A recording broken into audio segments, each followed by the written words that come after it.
नमस्कार, स्वागत है आपका। मैं हूं आपके साथ अभितोष सिंह। स्वच्छता सर्वेक्षण में छत्तीसगढ़ ने लगातार तीसरी बार बाजी मारी। देश में छत्तीसगढ़ सबसे स्वच्छ राज्य बना है। तो दिल्ली के विज्ञान भवन में राष्ट्रपति रामनाथ कोविंद के हाथों सीएम बघेल ने पुरस्कार ग्रहण किया। तो मुख्यमंत्री भूपेश बघेल ने कहा कि छत्तीसगढ़ ने लगातार तीसरे साल स्वच्छतम राज्य का राष्ट्रीय पुरस्कार जीता है, तो इसका श्रेय छत्तीसगढ़ के 3.25 करोड़ जनता को जाता है। तो छत्तीसगढ़ देश का ऐसा एकमात्र प्रदेश है जहां पर नरवा, गरवा, घुरवा और बाड़ी के सिद्धांतों के अनुरूप 9,000 से अधिक स्वच्छता दीदियों द्वारा घर घर से 1600 टन गीला और सूखा कचरा एकत्रीकरण होता है। इसका वैज्ञानिक तरीके से कचरे का निपटान भी किया जा रहा है और इसके अलावा भारत सरकार द्वारा छत्तीसगढ़ को देश का प्रथम ODF++ राज्य भी घोषित किया गया है। तो आज इसी मुद्दे पर बातचीत करने के लिए हमारे साथ मौजूद हैं नगरीय प्रशासन एवं विकास मंत्री शिव डहरिया जी। सर, बहुत बहुत आपका स्वागत है हमारे इस खास कार्यक्रम में। और सबसे पहले आपको ढेरों बधाई। धन्यवाद, आपका भी स्वागत है सर। ढेरों बधाइयाँ जी, धन्यवाद। और आपसे यही समझना चाहेंगे किस तरह से काम किया सरकार ने यहाँ पर कि आज इस मुकाम पर आपने छत्तीसगढ़ को ला खड़ा किया। देखिए, जब हमारी नई सरकार बनी 2018 में जी, तो उस समय माननीय मुख्यमंत्री भूपेश बघेल जी ने हम लोगों को निर्देश दिया कि नगरीय निकायों में जो मूलभूत सुविधाएं मिलती है वो गुणवत्तापूर्ण मिले, इसका हम सबको ध्यान रखना है। और उसी अनुरूप हम लोगों ने इस काम को आगे बढ़ाया। पहले डोर टू डोर कचरा कलेक्शन होता नहीं था, लोगों के प्रति लोगों में जागरूकता भी नहीं हुआ करती थी। कहीं कचरा नालियों में डाल दिया करते थे या सड़कों में भी जहां देखते थे वहां डाल दिया करते थे। तो हम लोगों ने उसी समय प्रारंभ किया कि डोर टू डोर कचरा कलेक्शन होना चाहिए। हर घर में हम लोगों ने लोगों को डस्टबिन उपलब्ध कराया कि आप गीला कचरा ग्रीन वाले में डालिए, नीले वाला है उसमें सूखा कचरा डालिए। और हर घर से हमने कचरा कलेक्शन करवाने का काम किया हर निकाय में। हाँ। और स्वच्छता के मामले में जो लोग काम करते थे उस समय बीजेपी के सरकार के समय हमारे स्वच्छता कर्मियों को और अन्य कर्मचारियों को 6-6 महीने तक वेतन नहीं मिलता था।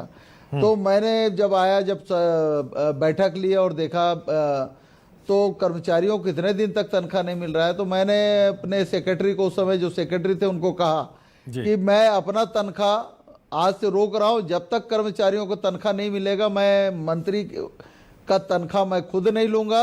और आप लोगों को 1 महीने के अंदर इसमें सुधार करने का निर्देश दे रहा हूं। 1 महीने के बाद अगर तनख्वाह नहीं मिली इन लोगों को प्रति माह तो मैं आपका भी तनख्वाह रोक दूंगा। तो उसका अच्छा प्रतिफल आया। अब हमारे निकायों में प्रत्येक महीने में कर्मचारियों को वेतन मिल जाता है। जो स्वच्छता कर्मी है, स्वच्छता दीदियों का जो वेतन है वो पूरे देश में सबसे ज्यादा हमारे राज्य में मिलता है। और उनकी जो समस्याएं हैं हमने उनको, अधिकारी लोगों को भी और हमारे जो जनप्रतिनिधि, महापौर और अध्यक्षगण, पार्षदगण, उनको हमने बिठा के चर्चा किया। उन लोगों को कहा कि सरकार का ये टास्क है, सरकार की योजना है, इसका क्रियान्वयन आप सबको मिलके करना है। आपकी कोई दिक्कत है हमें बताइए, हम आपकी दिक्कत दूर करेंगे। उन लोगों को समस्या है उनको हमने दूर किया और हमने कहा कि सरकार का ये काम है और इस काम को गुणवत्तापूर्ण होना चाहिए। पूरे प्रदेश को हम लोगों ने टैंकर मुक्त किया। पहले हर निकाय में टैंकरें चलते थे, हमने उसको टैंकर मुक्त किया। ODF++ के जो मामले थे उन्होंने कहा कि हमने ODF++ का भी काम किया पूरे देश में। ODF++ में हम पूरे देश में पहले नंबर पे आए। हमारे जो सफाई कर्मी हैं उन लोगों को जो उपकरण उपलब्ध होते हैं वो उपकरण पहले मिलता नहीं था उन लोगों को। अगर कोई सफाई कर्मी सफाई का काम कर रहा है तो उनके हाथ में ग्लव्स होना चाहिए, उनको पहनने के सुरक्षा के कपड़े होने चाहिए। तो ये सब हम लोगों ने उन लोगों को उपलब्ध कराया। और इस दिशा में हमारी सरकार के माननीय मुख्यमंत्री जी भी बीच बीच में मॉनिटरिंग विभाग की करते रहते हैं। तो उसका लाभ हमारे प्रदेश को मिला है। और जो हमारे और अन्य काम है, जो हमारे फ्लैगशिप प्रोग्राम है, नरवा, गरवा, घुरवा, बाड़ी, छत्तीसगढ़ के 4 चिन्हारी, ये सिर्फ ग्रामीणों के लिए नहीं था, इसको हमने शहरों में लागू किया। हम गौठान बनाए, वहाँ पे चारे की व्यवस्था है, पानी की व्यवस्था है। और गोधन योजना जो हमारी सरकार चलाती है, जो गोबर खरीदने का काम करती है, 2 रुपये किलो में हम गोबर खरीदते हैं, वो भी हमारे निकायों में होता है। तो इससे स्वच्छता बनी रहती है।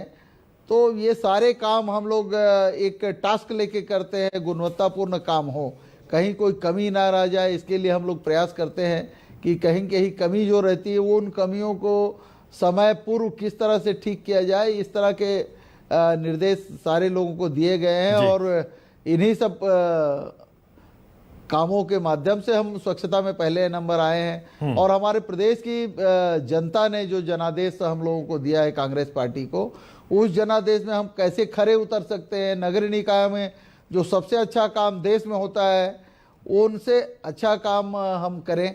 जैसे कचरे के निपटान के लिए हमने पहले हमारे अधिकारियों को किस तरह से काम होता है वो हमने देखने के लिए अन्य प्रदेशों में भी भेजा था, विदेशों में भी जहाँ अच्छा काम होता है वहाँ भी हमने अधिकारियों को भेजा और वहाँ से सब अच्छी अच्छी चीज़ों लेकर आए। और जो अच्छा सबसे अच्छा काम हो सकता है वो काम हम लोगों ने अपने प्रदेश में किया है, जिसका लाभ हमारे सारे निकायों को मिल रहा है और प्रदेश की जनता को भी उसका लाभ मिल रहा है, नगर निकाय में रहने वाले लोगों को उसका लाभ मिल रहा है। इसके अलावा हम लोग हमारी जो बहुत सारी योजनाएं हैं, जो जैसे पौनी पसारी योजना, पौनी पसारी योजना के तहत हम शहरी निकायों में ट्रेडिशनल जो मार्केट होते हैं, आप देखिए पहले लोहार का काम जो होता था लोहार लोग करते थे, आज आप कहीं भी जाइए लोहार आपको दिखेंगे नहीं।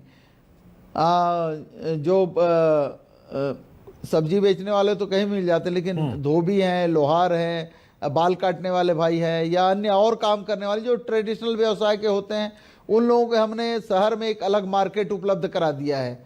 और जो नगर निगम है वहाँ हमने कई मार्केट अलग अलग बना दिए, वहाँ ही लोगों को रोजगार का अवसर भी हम उपलब्ध कराते हैं और लोग जाके अपना उन लोगों से अपना काम भी कराते हैं। तो ये लोगों को भी लाभ मिल रहा है और जो वहाँ काम कर रहे हैं उन लोगों को रोजगार का भी अवसर भी मिल रहा है और सारी सुविधाएं भी मिल रही हैं। तो इस तरह से हम एक MMU चलाते हैं, मोबाइल मेडिकल यूनिट, जिसमें बस में पूरा अस्पताल ही बस में रहता है। उसमें MBBS डॉक्टर रहता है, पैरामेडिकल स्टाफ रहते हैं, फार्मासिस्ट रहता है और जो पैथोलॉजी भी है उसमें ब्लड का जो 40 से ज़्यादा किस्मों के ब्लड की जाँच होती है। वो हम निर्धारित स्थानों में स्लम एरिया में जाके लोगों को फ्री में इलाज करते हैं, दवाइयाँ भी फ्री में देते हैं। तो एक इस तरह का भी काम हमारे निकाय कर रही है। दूसरा हम लोग मेडिकल स्टोर भी खोल के रखे हैं, जेनरिक मेडिकल स्टोर, जिसमें मार्केट में जो दवाइयाँ 100 रुपये में मिलती है, ब्रांडेड कंपनी की वही दवाइयाँ हमारे मेडिकल स्टोर में आधे से कम कीमत में मिलती है। 40 रुपये 42 रुपये में जो 100 रुपये की दवाई मिलती है। तो गरीब लोगों को ये सुविधाएं भी, दवाई का सुविधा भी उपलब्ध होता है, उनके पैसे भी बचते हैं। तो ये सारे काम हमारी सरकार कर रही है और सारे काम गुणवत्तापूर्ण हो। हमारे पहले टैंकरें चला करती थी, टैंकरों से लोगों को बड़ी दिक्कत होती थी। अब हम लोगों ने टेप वाटर के माध्यम से, नल के माध्यम से हर घर में पानी पहुंचाने का व्यवस्था कर दिया है। तो ये जो काम है वो गुणवत्तापूर्ण हो। सारे जो 4-5 मापदंड होते हैं, सफाई का है, सड़क का है, पानी का है, बिजली का है, लाइट की व्यवस्था, उसके लिए हम लोगों ने एक निदान 1100 जो हेल्पलाइन डेस्क होता है, निदान 1100, एक 1100 नंबर में आप डायल करिए और आपकी समस्या का निदान हम 24 घंटे के अंदर करते हैं। कोई भी समस्या है, नाली की सफाई नहीं हो रही है, कहीं पे बल्ब फ्यूज हो गया है, किसी का नक्शा पास नहीं हो रहा है, किसी का और जो समस्याएं हैं, उन समस्याओं का निराकरण हम 24 घंटे के अंदर करते हैं। कुछ काम तो 2 घंटे 3 घंटे में भी हो जाते हैं, लेकिन अधिकतम टाइम हमने 24 घंटा रखा है और उसके बाद उसका काम करने के बाद हम उनको सूचित भी करते हैं। तो ये हेल्पलाइन डेस्क भी अच्छा काम कर रहा है, तो जिससे लोगों को सुविधा होती है। तो ये सारे काम हम लोग करते हैं और बीच बीच में मॉनिटरिंग भी होती रहती है, कहीं कोई दिक्कत ना हो। तो इसका परिणाम ये है कि हमारा प्रदेश जो है इन स्वच्छता के मामलों में और नगर निकाय में जो और काम होने चाहिए उन कामों में अच्छा काम कर रहा है। उनको राष्ट्रीय स्तर के पुरस्कार भी मिले। प्रधानमंत्री आवास जो निर्माण होता है गुणवत्तापूर्ण, उसमें भी छत्तीसगढ़ को सबसे अच्छा गुणवत्ता का राष्ट्रीय का स्तर का पुरस्कार भी हमारे छत्तीसगढ़ को मिला है। तो हमारा उद्देश्य यह है, हमारी सरकार का उद्देश्य है कि हम जो काम करते हैं वो गुणवत्तापूर्ण करें, अच्छा करें, यही हम कर रहे हैं, जिसका परिणाम है कि आज ये पुरस्कार मिला है। जी। इसके लिए हमारे प्रदेश की जनता को बहुत बहुत बधाई, शुभकामनाएं देता हूं। उनका स्नेह आशीर्वाद मिलता है तो हम लोगों को काम करने की और उत्साह होता है, तो निश्चित रूप से उसका लाभ हमारे इन निकायों को मिल रहा है। बिल्कुल सर, एक चीज और समझना चाहेंगे कि यहाँ पर किस तरीके से जो सफाई कर्मी हैं या फिर उनसे ऊपर के जो लोग हैं जो सफाई कर्मियों को निर्देशित करते हैं, उनके बीच में किस तरीके से बॉन्डिंग की गई, सरकार की ओर से क्या किया गया कि वो आपस में उनकी जो आपसी साझेदारी थी वो सकारात्मक तरीके से आगे बढ़ती गई, उन्होंने मिलजुल कर काम किया? देखिए, हमारा जो संगठनात्मक ढांचा है, विभागीय ढांचा है, हाँ। उसमें मंत्री से, सचिव से लेकर हमारे संचालनालय से लेकर हमारे आयुक्त हैं, महापौर हैं, सीएमओस हैं, इन लोग सारे लोग, हम हर महीने, हर 3 महीने में हम खुद ही बैठक लेते हैं निकायों का। पूरे निकायों का बैठक हम मंत्री स्तर पे खुद ही लेते हैं। हमारे महापौर लोगों की बैठक लेते हैं, अध्यक्षों की बैठक लेते हैं। उसके बाद हमारे उनकी कोई दिक्कत है तो फिर हम कमिश्नर के साथ बैठक करके उन समस्याओं का निराकरण करते हैं। तो लोगों की जो, सरकार की जो योजनाएं हैं उनके क्रियान्वयन जो होता है उसमें हर लोगों की भागीदारी हो, मंत्री से लेके, सचिव से लेके, सारे अधिकारीगण, हमारे सफाई मित्र और हमारे सफाई कर्मचारी तक एक उनके लिए एक रोड मैप बना हुआ है और सबको उस रोड मैप में चलना है। चाहे वो मंत्री हो, अधिकारी हो या कोई भी हो, उस रोड मैप से हट के उनको नहीं चलना है, ये बताया गया है और उस दिशा में हम काम कर रहे हैं। तो निश्चित रूप से उसका लाभ हमारे प्रदेश को मिल रहा है और नगरीय निकाय में रहने वाले लोगों को उसका लाभ मिले। नगरीय निकाय बना किस लिए है? नगरीय निकाय बनाया किस लिए गया है? इसलिए कि जो लोग नगरीय निकाय में रहते हैं उन लोगों को मूलभूत सुविधा मिले, वो गुणवत्तापूर्ण मिले, उनकी कोई शिकायत ना हो, इसलिए बनाया गया। और यही काम हम कर रहे हैं कि लोगों की शिकायतों को भी सुनते हैं और उनका निराकरण बहुत जल्दी हो, तत्काल हो, काम करने में सुविधा हो। और हमारी जो सफाई बहनें हैं, स्वच्छता दीदियां हैं, उनका जो उपकरण देते हैं, पहले उपकरण उनको कोई मिलता नहीं था, कचरा उठा रहे हैं वो अपने खुद के हाथ से उठा रही, उनके हाथ में ग्लोव नहीं होता था, वो बीमार हो जाती थी। अब उनको सारे उपकरण उपलब्ध कराते हैं, तो उनको यूनिफॉर्म भी उपलब्ध कराते हैं, उनको ग्लव्स उपलब्ध कराते हैं। तो ये सारी चीज़ें हम उनके भी स्वास्थ्य का ध्यान रखते हैं ताकि वो हमारे प्रदेश के लोगों के स्वास्थ्य का ध्यान रखें। तो इन सब चीज़ों को हम लोग करते हैं। हमने एक रोड मैप बना दिया है। हाँ। उस रोड मैप में सबको चलना है और उसमें समन्वय का कहीं कोई दिक्कत नहीं है। समन्वय हर स्तर पे होता है और समन्वय के आधार पे ही ये काम हो रहा है। हमारे माननीय मुख्यमंत्री जी बीच बीच में निकायों की मॉनिटरिंग करते रहते हैं, विभाग की मॉनिटरिंग करते हैं, तो उससे भी हम लोगों को काम करने में प्रोत्साहन मिलता है। और इसका निश्चित रूप से आप हमारे प्रदेश में एक और बता रहा हूँ जी। पुरानी सरकार के समय में जितने हमारे नाले होते थे, गंदे नाले होते थे जिसमें सीवरेज का पानी भी जाता, तो सीधे तालाबों में जाता था, नदियों में मिलता था। अब हमने सारे निकायों को निर्देश दे दिया है कि एसटीपी बनाइए, सीवरेज ट्रीटमेंट प्लांट बने और डायरेक्ट कोई भी सीवरेज का पानी, नालियों का पानी जो हमारे तालाबों में ना जाए, नदियों में ना जाए, नालों में ना जाए, और हम उनको साफ करके एसटीपी के माध्यम से नालों में या तालाबों में भेज रहे हैं। तो उससे एक अच्छा माहौल, एनजीटी का भी निर्देश है, तो एनजीटी के में निर्देश का भी हम सरकार की, केंद्र सरकार की जो निर्देश है उसका भी पालन करते हैं, एनजीटी के निर्देश का पालन करते हैं। और यहाँ जो हमने मापदंड बनाया उस मापदंड को कोई ना तोड़े, ऐसे निर्देश दिए गए हैं और इसका निश्चित रूप से उसका लाभ हमारे प्रदेश को मिल रहा है, नगरीय निकायों को मिल रहा है, हमारे नगरीय निकाय में रहने वाले लोगों को मिल रहा है। और नगरीय निकाय में जो लोग रहते हैं उनको हम लोग बहुत सारे योजनाओं में लाभान्वित भी करते हैं। बहुत सारे हम स्वच्छता के संबंध में जो ट्रेनिंग भी होती है उसमें भी उन लोगों को बुलाते हैं। हाँ। कि कोई हमारे जो लोग हैं वो नालियों में कचरा ना डाले, सड़क में कचरा ना फेंके, घर में जो डब्बा दिया गया है उस डब्बे में डालें। और हमारे जो निकाय के लोग हैं वो सुबह, आप देख लीजिए हमारे निकाय में सुबह हमारे स्वच्छता दीदियाँ पहुंच जाती हैं और हमारे नगर निकायों में जो हमारे डंपर होते हैं या अन्य जो कचरा कलेक्शन के वाहन होते हैं वो पहुंच जाते हैं, सुबह 5 बजे 6 बजे पहुंच जाते हैं और कचरा कलेक्शन करने का काम करते हैं। उसका हम सेग्रीगेशन भी करते हैं, सूखे कचरे का अलग निपटान करते हैं, गीले कचरे का अलग निपटान करते हैं, और जो अन्य डस्ट बड़े हो जाते हैं जैसे गिट्टी रेती या अन्य चीज़ें हैं उनका अलग तरह से निपटान करते हैं। और निश्चित रूप से ये जो गाइडलाइंस है उन गाइडलाइंस का हम पालन करते हैं, तो उसका लाभ हमारे निकायों को मिल रहा है। हम लोग लगातार 3 साल प्रथम आए हैं और आने वाले समय में भी हमारे पास चुनौती है और चुनौतियों को पार करेंगे और चुनौतियों को पार करके अगले साल भी हम अच्छा प्रदर्शन करें, इसका पूरा प्रयास हम हमारे विभाग जो है और हमारा निकाय आज से ही शुरू कर दिया है। बिल्कुल सर, विभाग काम कर रहा है, निकाय काम कर रहा है, शासन और प्रशासन भी काम कर रहा है। आपसे ये समझना चाहूंगा कि जनता के भीतर किस तरीके से ये आत्मविश्वास आप पैदा कर पा रहे हैं कि सफाई की ओर उनको खुद भी ध्यान रखना है, क्योंकि शासन अपना काम कर रहा है अपने स्तर पर, प्रशासन अपना काम कर रहा है पूरी संजीदगी के साथ, जनता कैसे सहयोग कर रही है?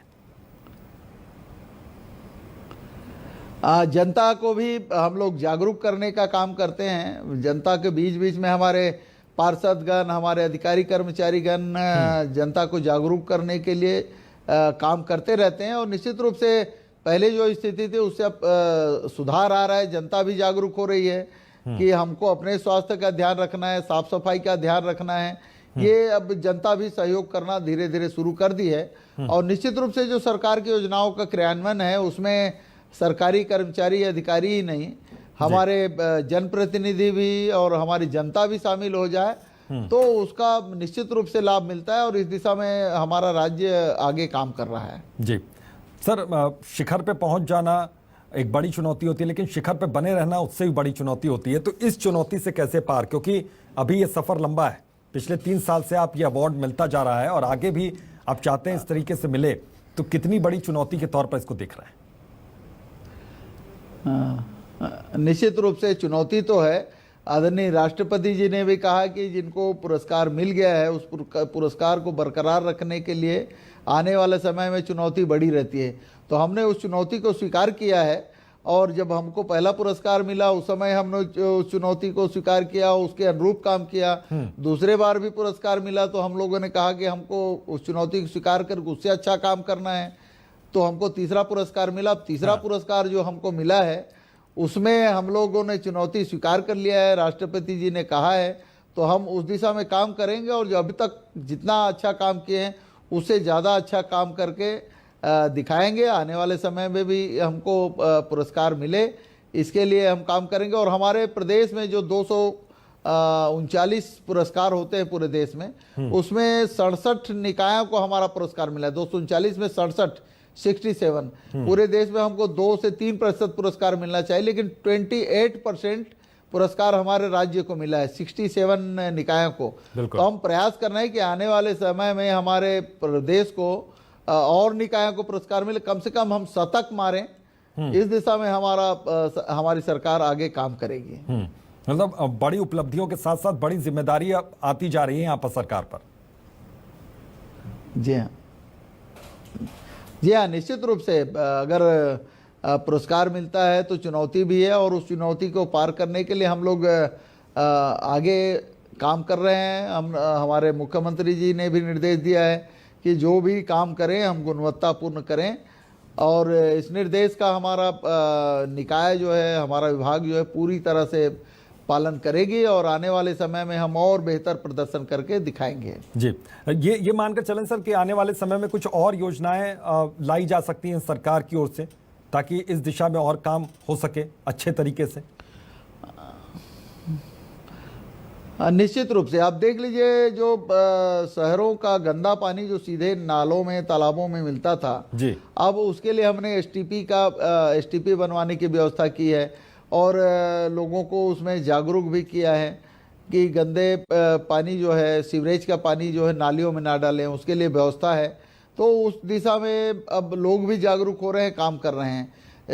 हमारा जो रायपुर नगर निगम है, पिछले समय जब हमने सरकार जब हमारी बनी थी 2018 में, तो उस समय हमारे रायपुर शहर को कोई रैंक नहीं था, उसका कोई रैंक ही नहीं था जी। कोई रैंक नहीं मिलता था। हम लोगों ने काम किया तो आने वाले उस साल 52 नंबर में पूरे देश में 52वें नंबर में पहुंचा, और उसके बाद 52 नंबर में पहुंचा, फिर 52 नंबर से 21 नंबर पे आया, और इस साल पूरे देश में 6वें नंबर में आया। तो हम लोग इस दिशा में ये जो काम हम लोग रायपुर में किया वैसा ही काम हमारे हर निकाय करे। जैसे हमारे यहाँ 169 नगरीय निकाय हैं, 14 नगर निगम है, 43 नगर पालिकाएं हैं और 111 हमारे नगर पंचायत है। उन सारे जगहों में जो काम है वो गुणवत्तापूर्ण हो, डोर टू डोर कचरा कलेक्शन हो, नालियों की सफाई हो, पीने के पानी की अच्छी व्यवस्था हो, लाइट जो स्ट्रीट लाइट होते हैं वो सब लोगों को मिले, सड़कों की व्यवस्था अच्छी रहे, सड़कों की सफाई होनी चाहिए, और लोगों को जो सुविधाएं उपलब्ध होती है, जो मूलभूत सुविधाएं उपलब्ध हम कराते हैं, उसमें शासकीय सेवाएं भी बहुत सारी होती, जैसे मृत्यु प्रमाण पत्र है, जन्म प्रमाण पत्र है, आपके जो और लाइसेंस भी बनाने का देने का काम जो करते हैं, उन सारे कामों को एक निश्चित समय सीमा में हो, इसके लिए हम लोग मुख्यमंत्री मितान योजना भी हम चालू कर रहे हैं। मुख्यमंत्री मितान योजना का उद्देश्य है कि जितनी शासकीय योजनाएं हैं, 102 से ज़्यादा शासकीय योजनाएं हैं, जाति प्रमाण पत्र है, आय प्रमाण पत्र है, मूल निवासी प्रमाण पत्र है, ड्राइविंग लाइसेंस है, इन सारी चीज़ों को हम घर पहुंच सेवा के माध्यम से लोगों को, शहरी लोगों को उपलब्ध कराना चाहते हैं। और हमारा एक हेल्पलाइन डेस्क रहेगा, उस नंबर पे वो फ़ोन करेगा, हमारा मितान उसके पास घर में जाके, लोगों के घर में जाके प्रमाण पत्र इकट्ठा करेगा, और उसको जो सर्टिफिकेट उनको चाहिए वो सर्टिफिकेट बना के उनको घर में उपलब्ध कराएगा। तो इन सब चीज़ों का लाभ आम लोगों को मिलता है। तो ये सब हम काम करेंगे, और बहुत सारी हमारी योजनाएं हैं। आने वाले समय में आपको और बताएंगे कि कौन कौन सी योजनाएं हम लाने वाले हैं और कौन कौन सी योजनाओं का लाभ लोगों को मिलना चाहिए। तो ये अभी हमारे प्रदेश में हमारे बहुत सारी योजनाएं हैं जिसका लाभ हमारे नगर निकाय में रहने वाले लोगों को मिलेगा। जी सर, यहाँ पर जनता को कोई मैसेज आप देना चाहते हैं? निश्चित रूप से हमारे प्रदेश की जनता हमारी सम्मानीय जनता है, और जनता से यही निवेदन करते हैं कि सरकार की योजनाएं हैं उनका क्रियान्वयन में उन लोगों की भी भागीदार है। हमारे अधिकारी, कर्मचारी और जनप्रतिनिधि जो काम करते हैं उनमें उनका सहयोग रहे। जैसे भाई कोविड का समय चल रहा है, अभी भी हम तो कोविड गाइडलाइंस का पालन करें, और जो स्वच्छता के मामले में, सफाई के मामले में कूड़ा कचरा जो है नालियों में ना डाले, सड़कों में ना फेंके, उनको डब्बों में इकट्ठा करके रखे, और उनको हमारा निकाय ही खुद कलेक्शन कर लेगा। तो और सफाई के मामले में वो खुद जागरूक रहे। इस तरह की सारी चीज़ें हैं जो हमारी जनता धीरे धीरे समझ रही है, और वो लोग भी जागरूक हो रहे हैं, तो उसका लाभ हमारे प्रदेश को मिलेगा। बिल्कुल, प्रदेश को लाभ उसका निश्चित तौर पर मिलेगा। बहुत बहुत शुक्रिया सर, अपना कीमती वक्त यहाँ पर देने के लिए, अपना अनुभव साझा करने के लिए। चूंकि छत्तीसगढ़ एक बार फिर से सफाई में नंबर 1 बना है, यह अवार्ड सीएम भूपेश बघेल ने हासिल किया, और राष्ट्रपति रामनाथ कोविंद ने यह अवार्ड दिया है। बहरहाल अभी के लिए बस इतना ही। देखते रहिए न्यूज़ 24 मध्य प्रदेश छत्तीसगढ़।